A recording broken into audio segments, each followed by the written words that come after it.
મિત્રો થોડા દિવસ પહેલા જ્યારે હું બસ લઈને અમદાવાદ થી પાલનપુર તરફ આવતો હતો ને તો એક મારા પેસેન્જર મિત્રનો ફોન આવ્યો ને કે इमरान भाई बस किधर पहुंची।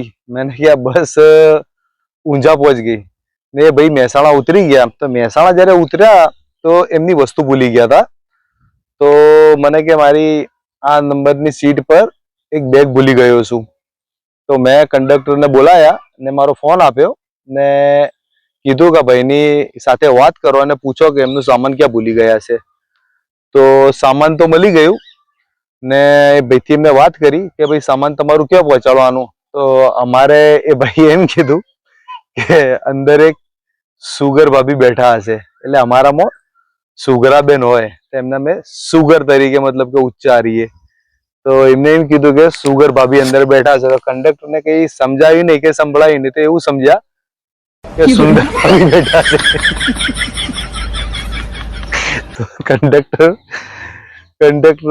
એમ કીધું તો સુંદર ભાભીને આપી દઉં એમ કે હા એમને આપી દો કે કંડક્ટર જોરથી બૂમ મારી બસમાં કે ભાઈ સુંદર ભાભી કોણ છે। બાકી બસ એમને સામી જોઈ રહી। તો ફેરથી કંડક્ટર કે ભાઈ સુંદર ભાભી તો કોઈ બધા કોઈ બોલે કોઈ નહીં, પણ બધા સામે સામે જોઈ રહે। પછી મેં બોલાયો માસ્ટરને, તો માસ્ટર શું થયું કે એવું કીધું છે કે સુંદર ભાભીને આપી દેવાનું। મેં કે યાર સુંદર ભાભી અમારામાં ક્યાંથી આયા, फोन આપો તમે મને।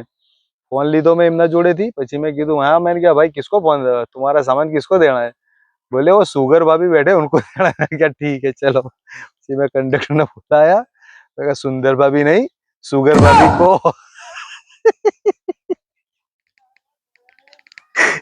પછી એમને બૂમ મારી કે ભાઈ સુગર ભાભી ત્યારે ઘેર ઉભા થયા ને પાર્સલ એમને આપ્યો। એટલે આવા કિસ્સા થઈ જાય અમારી બસોના અંદર।